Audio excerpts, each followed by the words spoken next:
Portugal football দলে কি সত্যিই বিতর্কের সৃষ্টি হয়েছে? চিড় ধরেছে রোনাল্ডো, ব্রুনো এবং নেভেজের মধ্যে সম্পর্কে? মাঠের হতশ্রী পারফরমেন্সের পর এবার কি মাঠের বাইরের পরিবেশটাও থমথমে? বিশ্বকাপ শুরু হওয়ার পর এই মুহূর্তে সবচেয়ে ট্রেন্ডিং যদি কোনো টপিক হয়ে থাকে সেটা হচ্ছে পর্তুগাল এবং ক্রিস্টিয়ানো রোনাল্ডো। काटू क्या अभी काटू? आप नहीं नहीं रुक जाइए। गेम कोई भी हो, पकड़ मजबूत होनी चाहिए। सीमेंट से पकड़ बनाए मजबूत। SRMB 550D TMT बार। নমস্কার দর্শক বন্ধুরা, এক্সট্রা টাইম বাংলায় আপনাদের সকলকে স্বাগত। আমি রৌনক এবং পর্তুগাল দল নিয়ে কথা হচ্ছে তার কারণ অন্যান্য দল, বিশেষ করে বড় বড় যে দলগুলি রয়েছে তারা অসাধারণ পারফরমেন্স, তারা বড় বড় স্কোরে জেতার পরেও প্রথম রাউন্ডের পর হট টপিক কিন্তু সেই 41 বছর বয়সী ক্রিস্টিয়ানো রোনাল্ডো এবং তার পর্তুগাল দল। এবং বিতর্কের সৃষ্টিটা কোথায় হয়েছে সেখান থেকে শুরু করে বর্তমানে কি আপডেট সবটা নিয়েই ছোট করে আপনাদেরকে জানাবো। কোথা থেকে শুরু হলো বিষয়টা?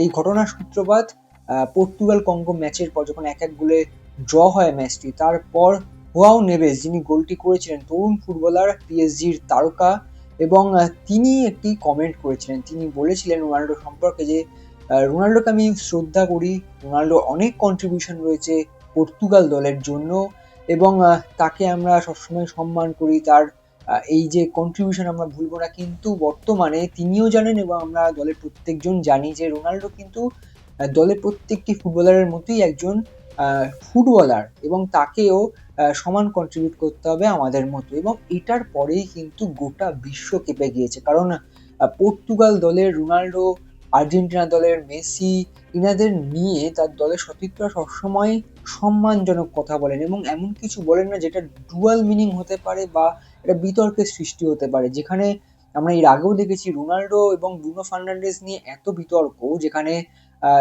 ব্রুনো ফার্নান্ডেজ পর্যন্ত অভিজ্ঞতা সঞ্চয় করার পর তিনিও যেমন এই বিশ্বকাপের আগে জানিয়েছিলেন যে রোনাল্ডোর জন্য বিশ্বকাপটা জিততে চাই।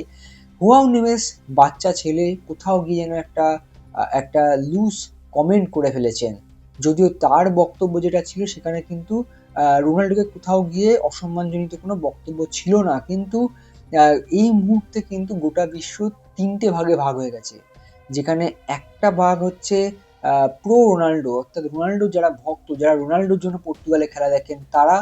একটা হচ্ছে রোনাল্ডো বিরোধী, অর্থাৎ যারা ব্রুনো ফার্নান্ডেজ, হুয়াও নেভেস অর্থাৎ তরুণ তুর্কিদের সমর্থক। এবং আরেকটা পক্ষ হয়ে গিয়েছে যারা বরাবরই রোনাল্ডোর বিরুদ্ধে বলে থাকেন এবং তাদের বক্তব্য হচ্ছে রোনাল্ডোকে কেটে বাদ দিয়ে দাও, ছেটে বাদ দিয়ে দাও, তাহলেই পর্তুগাল একেবারে বিশ্ব চ্যাম্পিয়ন হয়ে যাবে। তবে বিষয়টা কি? বিষয়টা এরকমই যে এই মন্তব্যের পর যেটা হয়েছে যে রোনাল্ডোর যারা ভক্তরা রয়েছেন তারা ব্রুনো ফার্নান্ডেজ, তারা হুয়াও নেভেসের ইনস্টাগ্রাম বা সোশ্যাল মিডিয়া প্ল্যাটফর্মগুলোর কমেন্ট বক্সে গিয়ে হাজার হাজার কমেন্ট করছেন এবং একটাই কথা বলছেন তারা, সেটা হচ্ছে কেন আপনারা রোনাল্ডোকে ডিসরেসপেক্ট করলেন এবং কেন আপনারা রোনাল্ডোকে কোনো পাস দিলেন না। এবং এই বিতর্ক আরও দানা বাঁধে যখন হুয়াও নেভেসের বান্ধবী, প্রেমিকা তার ছবিতে গিয়ে মন্তব্য করতে থাকেন। এবং আপনারা জানেন যখন এরকম হতে থাকে তখন কিছু সংখ্যক মানুষ থাকেনি যারা জিনিসটাকে পচিয়ে ফেলে এবং সেক্ষেত্রে বেশ কিছু নেতিবাচক কমেন্ট কিন্তু তার প্রোফাইলে করতে থাকা হয় এবং এখান থেকেই বিতর্কের সৃষ্টি হয়। এবং এর পাশাপাশি যারা ফুটবল পণ্ডিতরা রয়েছেন, যারা প্রাক্তন তারকা, মহাতারকা, কিংবদন্তি ফুটবলার, এদের বেশিরভাগ কিন্তু রোনাল্ডোর এগেনস্টে বলেছেন। যেমন থিয়েরি হেনরি, তিনি বলেছেন যে দলের গোলে, নিজের গোলের জন্য না, দলের গোলের জন্য খেলতে হবে। বা অনেকেই বলছেন যে রোনাল্ডোর জন্যই এই সমস্যা হচ্ছে। তবে চমকপ্রদ বিষয়টি হলো রোনাল্ডোর প্রাক্তন সতীর্থ ওয়েন রুনি, যিনি এই রিটায়ারমেন্টের পর থেকে বরাবরই রোনাল্ডোর বিরুদ্ধে সাধারণত তিনি সমালোচনা করে থাকেন, তিনি কিন্তু রোনাল্ডোর পাশে দাঁড়িয়েছেন। তিনি বলছেন যে রোনাল্ডো তো 2জন 3জন 4জন ফুটবলারকে নিজের দিকে টেনে নিচ্ছেন, তাহলে কেন অন্যান্য ফুটবলাররা সেটা কাজে লাগাবেন না এবং কেন রোনাল্ডোকেই দোষী সাব্যস্ত করা হবে। তো সব মিলিয়ে এটা ছিল প্রাথমিক ভাগ, যেটা আপনারা প্রত্যেকেই প্রায় জানেন। কিন্তু এরপর আজকের প্রচুর ঘটনা ঘটে গিয়েছে, যা সংক্ষেপে আমরা বলে নেব। প্রথমেই বলতে হবে যে দেখুন, সমর্থকরা বলেন একরকম, সমর্থকরা অনেক মন্তব্য করেন, সেটা ফুটবল হোক ক্রিকেট হোক, সেইটা কিন্তু খুব একটা বেশি প্রভাব পড়ে না একটা টিমের ক্ষেত্রে। কারণ হয়তো সোশ্যাল মিডিয়ায় এনারা দেখেন, কিন্তু সোশ্যাল মিডিয়ায় দেখলেও সেই প্রভাবটা দলের মধ্যে বা নিজের অন্তরে কিন্তু প্রভাব পড়তে দেন না। কিন্তু যখন কোনো দলের সদস্যের পরিবারের কেউ কিছু বলে বসেন এবং সেটা কিন্তু একটা সমস্যার কারণ। আর এখানেই রোনাল্ডোর বোন যিনি রয়েছেন কাটিয়া আভেরো, কাটিয়া আভেরো কিন্তু আবার মন্তব্য করেছেন। এর আগেও আমরা দেখেছি তিনি ব্রুনো ফার্নান্ডেজের এগেনস্টে বলেছিলেন বা অনেক সময় অনেক মন্তব্য করে বসেন, কটূক্তি করে বসেন, যা কিন্তু আখেরেই ক্ষতি করে। তিনি বলছেন যে শুধু ব্যাক পাস, স্কোয়ার পাস, কোনো সামনে পাস নেই, বল কন্ট্রোল নেই, পাসিং ফুটবল নেই, কাউন্টার অ্যাটাক প্রপারলি নেই, এবং এটা কি হচ্ছে, এটা এক অদ্ভুত বিশ্বকাপ, সত্যি অদ্ভুত। এটা তার পোস্ট ছিল। এরপর বিতর্ক স্বাভাবিকভাবে আরো বেড়ে যায়, কিন্তু এই বিতর্কের জবাব সবার আগে কে দিয়েছেন জানেন? রোনাল্ডোর খুব কাছের, খুব মনের একজন মানুষ, প্রিয় বন্ধু পেপে, কিংবদন্তি ফুটবলার বলা যেতে পারে পর্তুগালের। এবং সেই পেপে কিন্তু ওই স্ট্যাটাস, ইনস্টাগ্রাম স্ট্যাটাসটাকেই কিন্তু স্টোরিতে নিয়ে গিয়ে লিখেছেন শাট আপ, অর্থাৎ চুপ করো। আসলে পেপে বুঝতে পারছেন যে এই পর্তুগাল দলে বাহ্যিক যে চাপটা আসছে সেটা কিন্তু দলের খেলায় প্রভাব ফেলতে পারে, এবং সেই কারণেই কিন্তু বলা যেতে পারে এক প্রকার একটা ঝামেলার সৃষ্টি হয়েছিল, এবং এই নিয়ে একাধিক তর্ক বিতর্ক পক্ষে বিপক্ষে হতে থাকে। সবাই মনে করতে থাকেন যে সত্যি পর্তুগাল দলের চিড় ধরেছে, এবং গত বিশ্বকাপের মতোই হয়তো হচ্ছে যে এক ঘরে হয়ে যাচ্ছে রোনাল্ডো, বা রোনাল্ডো এক ঘরে করে দিচ্ছেন তার বাকি সতীর্থদের।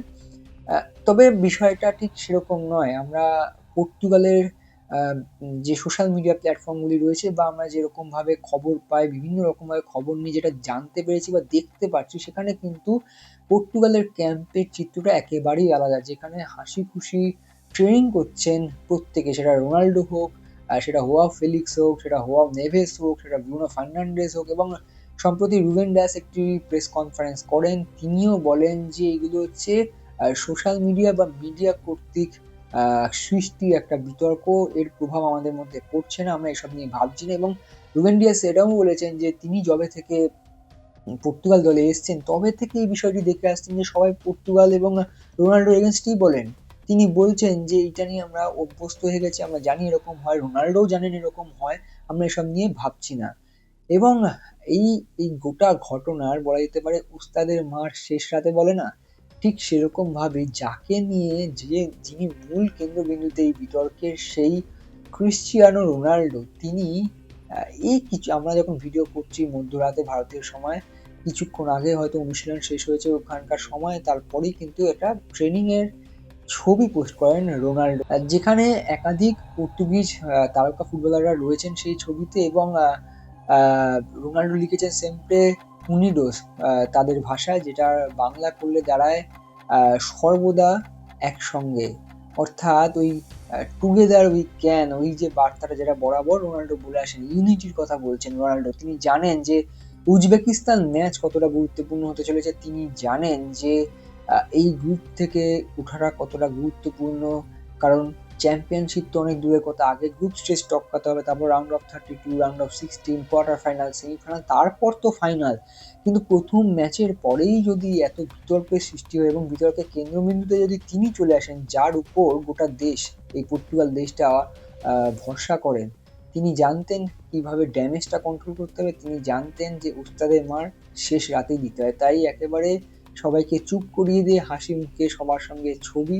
এবং পর্তুগালের অনুশীলনে আমরা একাধিক ভিডিও দেখলাম, যেখানে ব্রুনো, নেভেস, রোনাল্ডো প্রত্যেকের মুখেই হাসি রয়েছে, তারা মনোযোগ সহকারে অনুশীলন করছেন, নিজেদের ভুলটা শুধরে নেওয়ার চেষ্টা করছেন। এবং অবশ্যই রোনাল্ডোর কোচ, পর্তুগালের কোচ রবার্টো মার্টিনেজ, তিনিও কিন্তু বলেছেন যে যখন তাকে জিজ্ঞাসা করা হচ্ছিল বারংবার যে রোনাল্ডো কি 90 মিনিট খেলার মতো অবস্থায় রয়েছেন, কেন চেঞ্জ করা হলো না, কেন চেঞ্জ করা হলো না, তিনি বলেছেন যে আমার দলের গোলের প্রয়োজন, আর আমি সর্বকালের সেরা গোল স্কোরারকে বসিয়ে দেবো, সেটা সম্ভব না।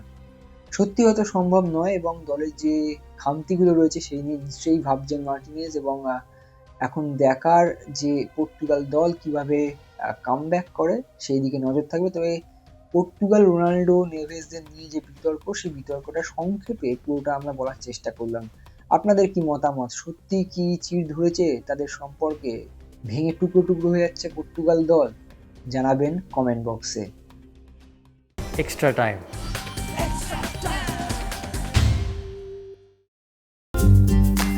লেটেস্ট নিউজ আর এক্সক্লুসিভ ভিডিওর সঙ্গে আপডেট থাকতে এখনই সাবস্ক্রাইব করুন আমাদের ইউটিউব চ্যানেল। বেল আইকনে ক্লিক করতে ভুলবেন না যেন।